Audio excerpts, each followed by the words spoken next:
ఆచి chicken masala. America Iran మధ్య కుదిరిన కాల్పుల విరమణకు సంబంధించిన చర్చల్లో పాకిస్తాన్ పాత్రపై ఇజ్రాయెల్ సందేహం వ్యక్తం చేసింది. ఇస్లామాబాద్ మధ్యవర్తిత్వంపై తమకు నమ్మకం లేదని అంటోంది. భారత్లోని ఇజ్రాయెల్ రాయబారి రువెన్ అజార్ ఈ వ్యాఖ్యలు చేశారు.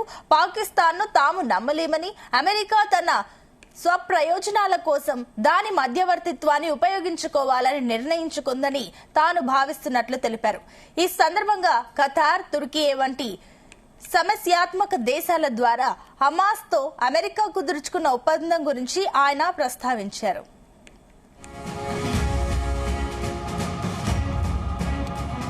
ఇరాన్లో అనుకున్న లక్ష్యాలు సాధించేందుకు సమన్వయంతో ముందుకు సాగడం చాలా ముఖ్యమని అంటోంది అమెరికా. అయితే ఇరాన్ మధ్య కుదిరిన తాత్కాలిక కాల్పుల విరమణకు మద్దతు తెలుపుతున్నట్లు పేర్కొన్నారు. అయితే లెబనాన్ పై మాత్రం తమ సైనిక చర్యలు కొనసాగుతాయని అన్నారు. ఇరాన్ పై జరిపిన ఆపరేషన్ కు లెబనాన్ కు ఎలాంటి సంబంధం లేదన్నారు. దక్షిణ లెబనాన్ ప్రాంతం నుంచి హెజ్బొల్లా మౌలిక సదుపాయాలను పూర్తిగా నిర్మూలించడమే తమ లక్ష్యమని అన్నారు. అది ఇజ్రాయెల్ బాధ్యతగా అభివర్ణించారు.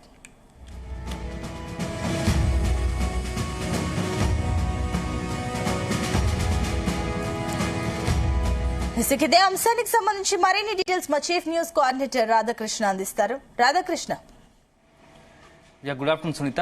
పశ్చిమాసియాలో నెలకొన్న తీవ్ర ఉద్రిక్త పరిస్థితుల నేపథ్యంలో నిన్నటి నుంచి కూడా కొంత శాంతి పవనాలు వీస్తున్నట్టుగా కనబడుతూ ఉన్నాయి. ఒకవైపు రేపు పాకిస్తాన్ వేదికగా, పాకిస్తాన్లోని ఇస్లామాబాద్ వేదిక కూడా ఈ మొత్తం శాంతి చర్చల ప్రతిపాదన సంబంధించి రేపు మొత్తం కొనసాగబోతోంది. ఈ నేపథ్యంలో ఇప్పటికే అమెరికాకు సంబంధించినటువంటి అమెరికా ప్రతినిధులు, అదేవిధంగా ఇరాన్ సంబంధించి ఇరాన్ ప్రతినిధులు కూడా రేపటి భేటీలో పాల్గొనబోతున్నారు. మొత్తంగా గత 6 వారాలుగా కూడా పశ్చిమాసియాలో తీవ్ర ఉద్రిక్త పరిస్థితులు, యుద్ధ పరిస్థితులు తెలిసిన సంగతే.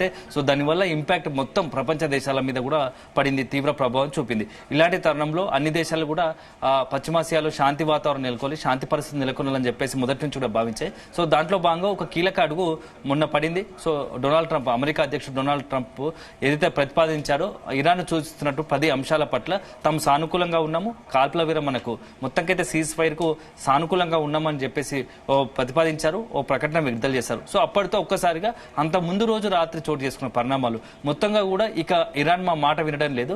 ఓవర్ నైట్ లో ఇరాన్ మొత్తం కూడా ధ్వంసం చేస్తాము, నాశనం చేస్తాము, ఇరాన్ నాగరికత అనేది కూడా లేకుండా చేస్తాము, భవిష్యత్తులో ఇక ఇరాన్ అనేది లేదన్నట్టుగా కూడా ట్రంప్ ఒక సీరియస్ వార్నింగ్ ఇచ్చారు. ఆ వార్నింగ్ తర్వాత ప్రపంచ దేశాల్లో ఒక ఆందోళన నెలకొంది. ఆ తర్వాత వరుసగా ట్రంప్ ఇచ్చిన ప్రకటన కొద్ది గంటల్లోనే మరొకసారి ఈ యొక్క శాంతి ఏదైతే కాల్పుల విరమణ ఒప్పందానికి సంబంధించినటువంటి శాంతి ప్రకటన వెలువడంతో అన్ని దేశాలు కూడా కొంత ఊపిరి పీల్చుకున్నాయి. సో ఒక అదే అంశం అయితే ఇక్కడ అందరికీ చాలా ఆసక్తికర అంశం ఏంటంటే మొత్తం ఈ ఎంటైర్ వ్యవహారంలో ఉన్నట్టుండి ఒక్కసారిగా పాకిస్తాన్ తెరపైకి రావడం, పాకిస్తాన్ మధ్యవర్తి వహించడం పట్ల అనేక దేశాలు మొత్తంగా కూడా ఈ ఎంటైర్ ఎపిసోడ్ లో పాకిస్తాన్ పై అనేక దేశాలు అనుమానాలు, సందేహాలు వ్యక్తం చేస్తున్నాయి. నిన్న మొన్నటి వరకు అమెరికాకు అత్యంత కీలకంగా భాగస్వామి అయింది. సో మొత్తం యుద్ధంలో ఇజ్రాయెల్ కు వెన్నుదన్నుగా నిలిచినటువంటి అమెరికాకు సంబంధించినటువంటి మొన్న ఇరాన్ పై యుద్ధం చేశారు.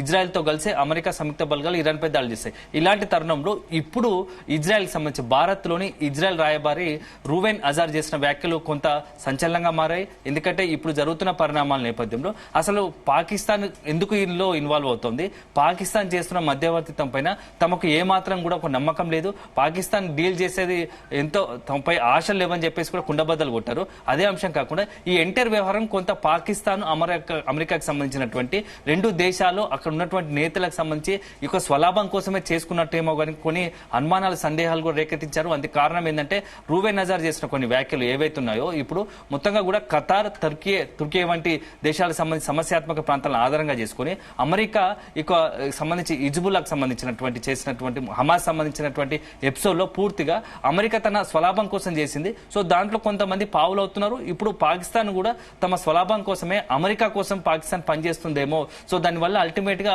ఇజ్రాయెల్ కు లాభం ఉండదు అనేది ఒక అనుమానం ఇప్పుడు రువెన్ అజార్ వ్యక్తం చేశారు. అదే సందర్భంలో ఎందుకంటే ఇందులో మొత్తంగా కూడా గత 6 వారాలుగా జరుగుతున్న యుద్ధంలో మొత్తం ఈ ఎంటైర్ ఎపిసోడ్ ఇంత సీరియస్ గా అవడానికి ఈ యొక్క మొత్తం ప్రపంచ దేశాలు కూడా ఈ యొక్క యుద్ధం వల్ల పెను ప్రభావం చూపడానికి కారణమైంది అందరు తెలిసిన విషయమే అర్మజ్ జలసంధి. సో ఇప్పుడు కూడా ఈ అర్మజ్ జలసంధి వద్దే మొత్తం కూడా ఈ ఇష్యూ యుద్ధానికి ఒకవేళ ఎండ్ కార్డు పడాలన్నా, యుద్ధం మళ్ళీ ఒకసారి తిరిగి ప్రారంభం కావాలన్నా ఈ అర్మజ్ జలసంధి చుట్టే తిరుగుతున్నట్టు కనబడుతోంది. ఎందుకంటే గత 2 రోజులుగా జరుగుతున్న పరిణామాలు సో ఎప్పుడైతే అమెరికా సూచించినటువంటి ప్రతిపాదనలకు ఇరాన్ ఒప్పుకుంది, సో కాల్పుల విరమణకు అంగీకరించాయి, సో అంత సమస్య పరిష్కారమైందని భావించారు. కానీ ఉన్నట్టుండి ఒక్కసారిగా ఒకవైపు సానుకూలంగా సమస్యలకు సంబంధించి పరిష్కారం దొరికింది, శాంతి కొనసాగుతుంది అనుకుంటున్న తరుణంలో ఇజ్రాయెల్ లెబనాన్ పై గత 24 గంటలుగా విరుచుకుపడుతోంది. దాంట్లో ఇప్పటికే 300 మందికి పైగా కూడా చనిపోయారు. సో ఈ లెబనాన్ పై జరుగుతున్న దాడులను ఇరాన్ చాలా సీరియస్ గా తీసుకుంది. ఒకవైపు మీరు కాల్పుల విరమణ ఒప్పందం అని అంటారు, మరోవైపు లెబనాన్ పై దాడి చేయడం ఏంటి అని చెప్పేసి ఇటు ఇరాన్ ప్రశ్నించిన పరిస్థితి. అలా కాకుండానే మీరైతే ఇజ్రాయెల్ లెబనాన్ పై చేస్తున్న దాడులకు నిరసనగానే మేము అర్మా జలసంధిని మరొకసారి మూసివేస్తున్నామంటూ కూడా ఓ ప్రకటన విడుదల చేసింది. సో ఇది మొత్తం ఇప్పుడు అర్మా జలసంధికి సంబంధించి ఎప్పుడైతే ఇరాన్ ప్రకటన చేసిందో మరొకసారి మూసివేస్తున్నామని చెప్పేసి ప్రకటన, దాంతో మరొకసారి అమెరికా ఎంటర్ అయింది. కాసేపటి క్రితమే అమెరికా అధ్యక్షుడు డొనాల్డ్ ట్రంప్ కూడా ప్రకటన చేశారు. సో అర్మా జలసంధి ఖచ్చితంగా తెరవాల్సిందే, లేని పక్షంలో ఇప్పటి వరకు అయితే కాల్పుల విరమణకు సంబంధించి ఒక చర్చలు జరుగుతున్నాయో అవి మరొకసారి అటకెక్కే పరిస్థితి ఉంది. అదే సందర్భంలో అర్మా జలసంధిని కనుక ఇరాన్ తెరవకపోతే మా భద్రత, మా ఇప్పటికీ సంబంధించిన మా ఆర్మీ అన్ని కూడా మొత్తం కూడా ఇరాన్ చుట్టుముట్టాయి. ఏ క్షణంలోనైనా మా మాట లెక్క చేయకుండా, మా మాటను ఖాతరు చేయకుంటే ఖచ్చితంగా ఇరాన్ పై దాడి చేసి తీర్తామని చెప్పేసి ఇటు అమెరికా స్టేట్మెంట్ ఇవ్వడం, అదే సందర్భంలో ఇటు ఇజ్రాయెల్ కూడా ఇరాన్ కు సంబంధించి ఇజ్రాయెల్ సంబంధించిన కాల్పుల విరమణ ఒప్పందంపై లెబనాన్ కు సంబంధం లేదు, సో ఇరాన్ పై మేము దాడి చేయట్లేదు, లెబనాన్ పై మా దాడులు కొనసాగుతాయి, ఖచ్చితంగా దక్షిణ లెబనాన్ ను మేము ఖచ్చితంగా హస్తగతం చేసుకునేంత వరకు కూడా ఈ యొక్క యుద్ధం కొనసాగుతుంది, ఈ దాడులు కొనసాగుతాయని చెప్పేసి కూడా ఇజ్రాయెల్ స్పష్టం చేసింది. సో మొత్తం పీఠముడి మొత్తం ఒక్కసారిగా ఇటు అమెరికా ఇరాన్ పై దాడి చేస్తా అంటుంది, ఇజ్రాయెల్ ఏమో లెబనాన్ పై దాడి చేసి తిడతామంటుంది. ఈ లెబనాన్ పై ఇజ్రాయెల్ దాడి చేస్తే మేము ఖచ్చితంగా గల్ఫ్ కంట్రీని టార్గెట్ చేస్తామని ఇరాన్ అంటుంది. సో మొత్తం ఇష్యూ మళ్ళీ ఒకసారి తెరపైకి వచ్చింది. యుద్ధం ఇప్పట్లో ఆగుతుందా లేదా అనే అనుమానాలు, సందేహాలు మరొకసారి అందరికి మొత్తం ప్రపంచ వ్యాప్తంగా కూడా కొంత నెలకొన్న పరిస్థితి కనబడుతూ ఉంది. సో ఈ ఎంటైర్ నేపథ్యంలో ఇప్పుడు రేపు ఇస్లామాబాద్ వేదికగా నిజంగానే చర్చలకు కనుక కొనసాగుతాయా లేదా అనేది కూడా ఒక ప్రతిష్టంభన ఈరోజు సాయంత్రం వరకు తెలియ అవకాశం ఉంది. ఎందుకంటే ఇప్పటికే అర్మా జలసంధి తెరవకపోతే ఇరాన్ పై అమెరికా దాడి చేస్తామని చెప్తున్న నేపథ్యంలో ఈ యొక్క యుద్ధం ఎంతవరకు ఆగే అవకాశాలు ఉన్నాయి, యుద్ధం ఆగకపోతే పరిస్థితులు ఎలాంటి పరిస్థితులు ఉత్పన్నం కాబోతున్నాయి అనేది మాత్రం మనం వేచి చూడాల్సి ఉంటుంది. అత్యంత కీలకమైనది, ఎందుకంటే 6 వారాలుగా కూడా ఇప్పటికే అన్ని దేశాలకు సంబంధించి ముఖ్యంగా భారత్ తో పాటు అనేక దేశాలకు సంబంధించినటువంటి గ్యాస్ చమురు నౌకలన్నీ కూడా, ఈ వాణిజ్య నౌకలన్నీ కూడా అర్మా జలసంధి వద్ద నిలిచిపోయిన పరిస్థితి. సో దానివల్ల ఇంపాక్ట్ ఆయా దేశాల్లో గ్యాస్ చమురు కొరతతో తీవ్ర ఇబ్బందికర పరిస్థితులు ఎదుర్కొంటున్నారు. ఇలాంటి తరుణంలో నిన్న ఒక ప్రకటన విడుదల కావడంతో శాంతి చర్చలకు ఒక ఒప్పందం కుదిరింది. కాల్పుల విరమణకు ఇరు దేశాలు, ఇటు ఇజ్రాయెల్ కావచ్చు, అమెరికా కావచ్చు, ఇరాన్ ఒప్పందం కుదుర్చుకున్నాయని ఒక వ్యాఖ్యలతో మొత్తంగా ఎంటైర్ ప్రపంచ దేశాలు కూడా మొత్తం కూడా సంతోషం వ్యక్తం చేశాయి, హర్షం వ్యక్తం చేశాయి. ఎందుకంటే ఇప్పటి వరకు ఎదుర్కొంటున్న పరిస్థితులు గ్యాస్ కావచ్చు, చమురు కొరతకు సంబంధించి అర్మా జలసంధి తెరుచుకున్నట్టయితే ఆ పరిస్థితులు మనకు సానుకూలంగా, ఎప్పటి వరకు అయితే మళ్ళీ ఇప్పటి వరకు ప్రతికూలంగా ఉన్నటువంటి పరిస్థితులు వీటిపైన గ్యాస్ సంబంధించి చమురు కొరతకు సంబంధించినటువంటి అవన్నీ కూడా మరొకసారి మొత్తం కూడా సాధారణ స్థితికి చేరుకుంటాయి, ప్రజలకు ఇబ్బంది లేకుండా పరిస్థితులు ఏర్పడతాయని చెప్పేసి భావించాయి. కానీ ఇప్పటికీ పీఠముడి కొనసాగుతూ ఉంది. ఎప్పుడు ఏం జరుగుతుందో తెలియదు. ఎందుకంటే లెబనాన్ పై దాడులు తీవ్రతరం చేస్తే ఇజ్రాయెల్ కనుక ఖచ్చితంగా ఇరాన్ నుంచి రియాక్షన్ ఉంటుంది. ఇరాన్ ఖచ్చితంగా నెక్స్ట్ టార్గెట్ చేసేది ఇటు గల్ఫ్ కంట్రీస్ నే. ఎందుకంటే యూఏఈ, అరబ్ ఎమిరేట్స్ అట్లాంటి వాటిని మొత్తంగా టార్గెట్ చేసుకుని, ఖతార్ లాంటి గల్ఫ్ కంట్రీస్ టార్గెట్ చేసుకుని మరొకసారి దాడులకు పాల్పడుతుంది. అట్లా కనుక ఇరాన్ కనుక గల్ఫ్ కంట్రీస్ టార్గెట్ గా చేసుకుని దాడులకు చేస్తే అమెరికా కూడా నెక్స్ట్ ఇరాన్ పై దాడులు చేసే అవకాశం ఉంది. ఇదంతా కూడా చూస్తూ ఉంటే యుద్ధం కొనసాగుతుందా ముగుస్తుందా అనేది మాత్రం ఒక $1000 ప్రశ్నగానే మిగిలిపోతా ఉంది. ఎందుకంటే ప్రతిరోజు కూడా గంటకు ఎపిసోడ్ గత వారం రోజులుగా చూస్తుంటే ఈ మొత్తం యుద్ధ పరిణామాలు, ఈ రోజు ఉన్న పరిస్థితులు, ఇప్పుడు ఈ గంటకున్న పరిస్థితి మరొక గంటకు లేని పరిస్థితి కనబడుతుంది. అంటే మారుతా ఉన్నాయి, గంటల వ్యవధిలోనే పరిస్థితులు అప్పటికప్పుడు మారిపోతున్నాయి. అప్పుడే తీవ్రతరంగా ఇరాన్ లేకుండా చేస్తామని చెప్పిన డొనాల్డ్ ట్రంప్ ప్రకటనకు గంటల్లోనే కాల్పుల విరమణ సీజ్ ఫైర్ కు ఒప్పందం కుదుర్చుకున్నామని చెప్పారు. సో దీంతో ఏం జరుగుతోంది, అసలు ఏం జరగబోతోంది, అసలు ఎవరి మొత్తం కూడా ఇరాన్ ఏం కోరుకుంటుంది, ఇజ్రాయెల్ ఏం కోరుకుంటుంది, అసలు ఈ మొత్తం ఇరాన్ ఇజ్రాయెల్ ముందు పెట్టి అమెరికా ఏం కోరుకుంటుంది, ఈ మొత్తం ప్రపంచ దేశాల మీద ఒక రకంగా చెప్పాలంటే గుత్తాధిపత్యం కోసం అమెరికా ఏది నేను చేసినా నా గుప్పిట్లోనే ఉండాలి, అన్ని దేశాలు నా గుప్పిట్లో ఉండాలి, నేను చెప్పిందే నడవాలని ఒక ఆధిపత్య ధోరణి ప్రదర్శించడానికి ఇప్పుడు అంతా కూడా చేస్తుందా అనే అనుమానాలు, సందేహాలు కలుగుతా ఉన్నాయి. మొదటి నుంచి కూడా డొనాల్డ్ ట్రంప్ వ్యవహారం అంతా ఇలాగానే ఉంది. సో ఎప్పుడైతే ఇప్పుడు ఇతర దేశాలకు సంబంధించి డొనాల్డ్ ట్రంప్ రెండోసారి అధ్యక్షులైన తర్వాత చాలా సీరియస్ నిర్ణయాలు తీసుకున్నాడు. ఆ ఇంపాక్ట్, ఆ నిర్ణయాల పట్ల ప్రపంచ దేశాలు కూడా కొంత ఇబ్బందికర పరిస్థితులకు వెళ్ళడం కనబడింది. సో మొదటగా సుంకాల విషయం కావచ్చు, లేకుంటే విదేశీ విద్యార్థుల విషయంలో కావచ్చు, తర్వాత ఈ ఏదైతే ఇతర దేశాలు జరుగుతున్న పరిణామాలు, యుద్ధాల పరిస్థితులపై ఈ రోజు అన్న మాట తర్వాత నెక్స్ట్ మినిట్ కే మాట మార్చి ఎప్పుడు అంటే ఒక రకంగా ఒక మాటకు నిలబడే మనస్తత్వం డొనాల్డ్ ట్రంప్ కాదని పదే పదే రుజువైంది. ఇప్పుడు యుద్ధం విషయంలో కూడా అదే జరగబోతుందా? ఎందుకంటే ఇంత డొనాల్డ్ ట్రంప్ ఒక ప్రకటన చేసినప్పటికీ యుద్ధం ముగుస్తుంది, కాల్పుల విరమణకు అంగీకరించామని చెప్తున్నా అన్ని దేశాలకు కూడా అనుమానాలు కలుగుతా ఉన్నాయి. ముఖ్యంగా ఇరాన్ కూడా ఇదే సందేహం వ్యక్తమవుతోంది. ఎందుకంటే కాల్పుల విరమణ ఒప్పందంతో ఇప్పటి వరకు ఇరాన్ సంబంధించి కొంత ఎక్కడెక్కడైతే అంటే ఒక గ్యాప్ తీసుకొని 2 వారాల గ్యాప్ తీసుకుంటే సమయం తీసుకుంటే ఇరాన్ కి సంబంధించిన అత్యంత కీలకమైనటువంటి యొక్క ఆర్మీకి సంబంధించిన ఏరియాలు కావచ్చు, లేకుంటే ఆయుధాలు దాచిన ప్రాంతం కావచ్చు, ఇతరత్ర కర్గు ద్వీపం ఇప్పటికే అక్కడ ఉన్నటువంటి చమురు నిక్షిప్త మొత్తంగా చమురుకు అత్యంత కీలకమైన ప్రాంతము, చమురు ఉత్పత్తికి అట్లాంటి కర్గు కూడా టార్గెట్ చేసుకొని ఇరాన్ పైన ఆధిపత్యం చెలాయించుకున్నటువంటి అమెరికాకు అక్కడ కూడా చేదు అనుభవం ఎదురైంది. సో ఇరాన్ ఏ రకంగా ఇప్పుడు మనము ఇంకా పూర్తి స్థాయిలో దెబ్బ కొట్టగలము, ఇరాన్ ఎలా చేతిలోకి గుప్పిట్లోకి తీసుకోగలుగుతామనే ఒక ఆలోచనతోనే ఈ 2 వారాల వ్యవధిని పెట్టిందా అనే ఒక సందేహం ఇరాన్ లో కలుగుతుంది. సో ఇరాన్ కూడా చాకచక్యంగా ఒకవైపు కాల్పుల విరమణ ఒప్పందాన్ని కుదుర్చుకుంటామని చెప్తూనే మరోవైపు అమెరికాపై కూడా కొన్ని ఆంక్షలు విధిస్తూ వస్తుంది. సో ఇప్పటి వరకు తమపై జరిగిన దాడులకు ముఖ్యంగా ఇరాన్ 10 ప్రతిపాదనలు సూచించింది. అందులో అత్యంత కీలకమైనది హర్మజ్ సంధి పైన ఇప్పటి నుంచి మా పట్టే కొనసాగుతుంది.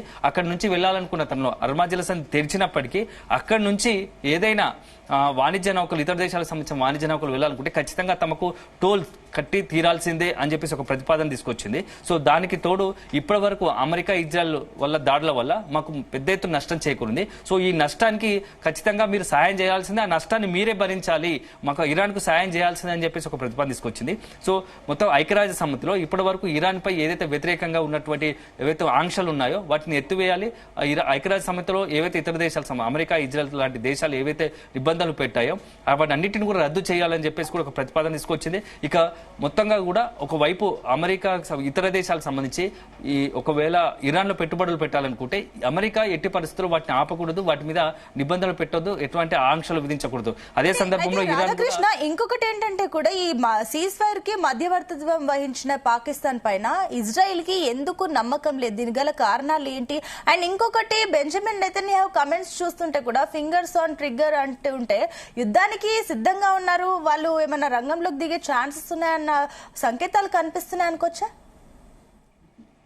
సునీత, ఇప్పటి వరకు జరుగుతున్న పరిణామాల నేపథ్యంలో అసలు డొనాల్డ్ ట్రంప్ నెతన్యాహు ఇద్దరికి కూడా ఇరాన్ పై ఎట్టి పరిస్థితుల్లో యుద్ధాన్ని ఆపే ఆలోచన లేదు అనేది పదే పదే స్పష్టమవుతుంది. కానీ ఇక్కడ మనం గమనించాల్సింది ఏంటంటే హర్మజ్ సంధి విషయంలో ప్రపంచ దేశాలన్నీ కూడా ఇటు అమెరికా పైన అదే విధంగా ఇజ్రాయెల్ పైన కొంత ఒత్తిడి తీసుకొస్తున్నాయి. అమెరికాకు సంబంధించి డొనాల్డ్ ట్రంప్ విషయంలో అమెరికా ప్రజలు సైతం డొనాల్డ్ ట్రంప్ పైన కొంత ఒత్తిడి గురి చేస్తా ఉన్నారు.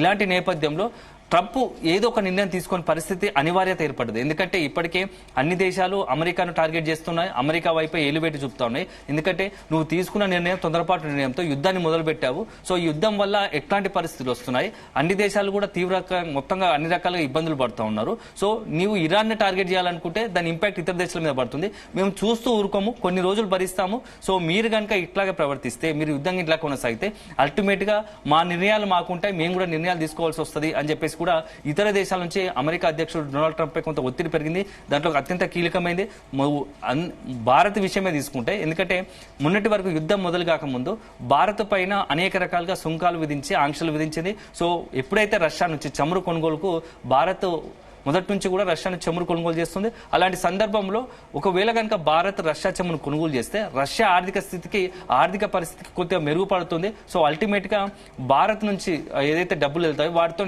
ఉక్రెయిన్ మీద దాడి చేయడానికి రష్యా ఉపయోగించే అవకాశం ఉంటుంది అని చెప్పేసి డొనాల్డ్ ట్రంప్ భావించాడు. దీంతో ఎట్టి పరిస్థితుల్లో భారత్ కనుక రష్యా నుంచి చమురు దిగుమతి చేసుకుంటే మేము అత్యధిక సుంకాలు విధిస్తామంటూ కూడా ఒక వార్నింగ్ ఇచ్చింది. ఆ ఎపిసోడ్ తెలిసింది. ఇప్పుడు పరిస్థితి దానికి భిన్నంగా మారింది. ఎందుకంటే హర్మజ్ సంధి వద్ద మొత్తం చమురు నౌకలు ఆగిపోవడంతో దిక్కులేని పరిస్థితిలో ఇప్పుడు అమెరికానే భారత్ రష్యా నుంచి చమురు దిగుమతి చేసుకుంటే ఏమీ అనలేని పరిస్థితి.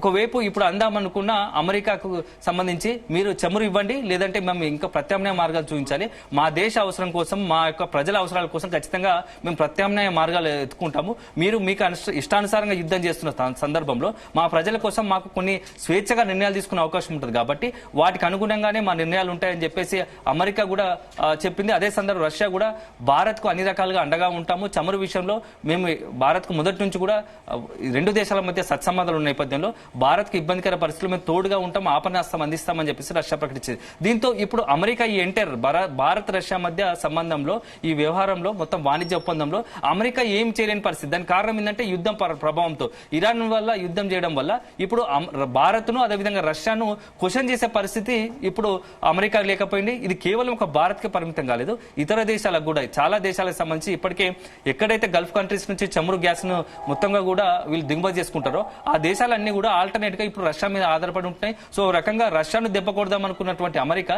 ఇప్పుడు తన తీసుకున్న గోతులు తనే పడ్డట్టయింది. ఇప్పుడు రష్యాకే అల్టిమేట్ గా అన్ని దేశాలు రష్యాను చమురు కొనుక్కునే పరిస్థితి అమెరికానే కల్పించింది. ఈ నేపథ్యంలో రోజు రోజు గడుస్తున్న కొద్దీ రష్యా మరింత స్ట్రెంథెన్ అవుతుంది, ఆర్థికంగా పరిపుష్టం అవుతోంది. ఇలాంటి నేపథ్యంలో అమెరికాకు సంబంధించి with in the Donald Trump పైన అమెరికా ప్రజలు, అమెరికాలోని కొన్ని పార్టీలు సైతం డొనాల్డ్ ట్రంప్ పై తీవ్ర స్థాయిలో విరుచుకుపడుతుంది.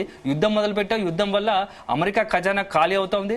అనేకమైన కీలకమైనటువంటి F-35 ఇలాంటి విమానాలు సంబంధం లేని యుద్ధంలో మనం కోల్పోయాము.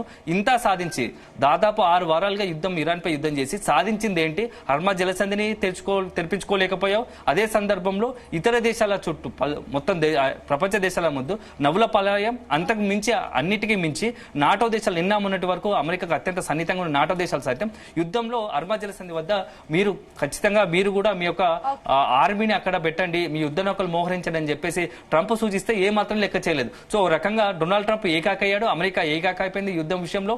మొత్తంగా ఒకవైపు ఆర్థిక పరిస్థితి ఇబ్బందికరంగా మారడము, దాంతో పాటుగా ప్రపంచ దేశాల ముందు పరువు పోగొట్టుకునే పరిస్థితి వచ్చింది. ఈ నేపథ్యంలోనే ఇప్పుడు కాల్పుల విరామ ఒప్పందం విషయంలో కొంత ట్రంప్ తనే ముందుకు వచ్చినట్టుగా తెలుస్తోంది. Right, thank you Radhakrishna.